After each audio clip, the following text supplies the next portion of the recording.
বৃষ্টির দিনে এমন বিরিয়ানি খেতে কে কে পছন্দ করে? আমার দুই ছেলে তো ভীষণ ভীষণ পছন্দ করে এরকম বিরিয়ানি খেতে, তাই আজ আমি ওদের জন্য তৈরি করে নিলাম। হ্যালো এভরিওয়ান, আসসালামু আলাইকুম। আশা করছি সকলে অনেক অনেক বেশি ভালো আছেন। আমি অনেক ভালো আছি আলহামদুলিল্লাহ। আবারও ফিরে এসেছি আপনাদের মাঝে নতুন একটি রেসিপি নিয়ে। আজকের রেসিপিতে থাকছে বিরিয়ানি রান্না। রেসিপিটি শুরু করা যাক, ইনশাল্লাহ ভালো লাগবে।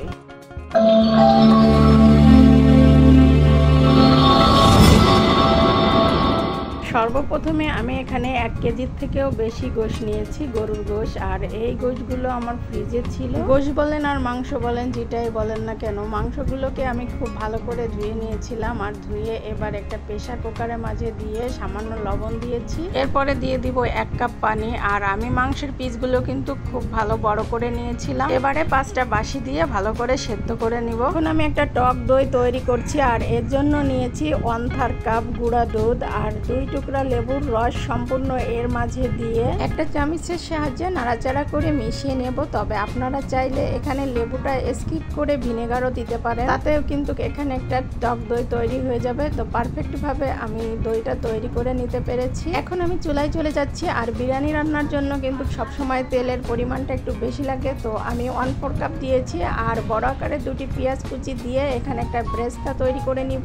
যখনই পেঁয়াজের কালারটা একটু আসতে শুরু করেছে, ওই পর্যায়ে এসে আমি এখানে 1 চা চামচ চিনি অ্যাড করে দিয়েছি এবং 2টা তেজপাতা ছিঁড়ে দিয়েছি। এখন আমি এখান থেকে কিছু অংশ ব্রেস্তা তুলে রাখবো, যেটা আমার পরে প্রয়োজনে লাগবে। আর বাকিটুকু এখানেই রেখে দিব। এখন আমি এখানে মশলাগুলো অ্যাড করে দিচ্ছি। তো আমি আগে থেকেই বেটে রেখেছিলাম একই সঙ্গে আদা, পেঁয়াজ, রসুন, শুকনো মরিচ। ওখান থেকে 2 টেবিল চামচ দিয়ে দিয়েছি। আর দিয়ে দিচ্ছি স্বাদ মতন লবণ। এখন আমি এগুলোকে প্রায় 2 মিনিটের মতো নাড়াচাড়া করে খুব ভালো করে ভেজে নিচ্ছি। তো ভেজে নেওয়া হয়ে গেছে। আর এবারে দিয়ে দিচ্ছি বিরিয়ানি মশলা। আবারও আমি খুব ভালো করে নাড়াচাড়া করে নিয়েছি। আর এখন দিয়ে দিচ্ছি যে দইটা তৈরি করেছিলাম, সেটা আগে থেকে যে মাংসগুলো প্রেসার কুকারে সেদ্ধ করে রেখেছিলাম, সেই মাংসগুলো পানি সহই আমি দিয়ে দিচ্ছি এর মাঝে। আর একটা ঢাকনা দিয়ে ঢেকে দিচ্ছি যতক্ষণ পর্যন্ত পানিটা শুকিয়ে না আসছে। পানিটা শুকিয়ে গিয়েছে। আর আমি এখানে চিনি গুঁড়া চাউল নিয়েছি প্রায় 1 কেজি থেকেও কম। আর স্বাদ মতো লবণ আবারও দিয়ে খুব ভালো করে নাড়াচাড়া করে মিশিয়ে নিচ্ছি এবং 5টা কাঁচামরিচ দিয়েছি। আমি যে পানিটা এখানে অ্যাড করেছি সেটা কিন্তু গরম, অর্থাৎ ফুটান্ত। এবারে দিয়ে দিচ্ছি 2 পিস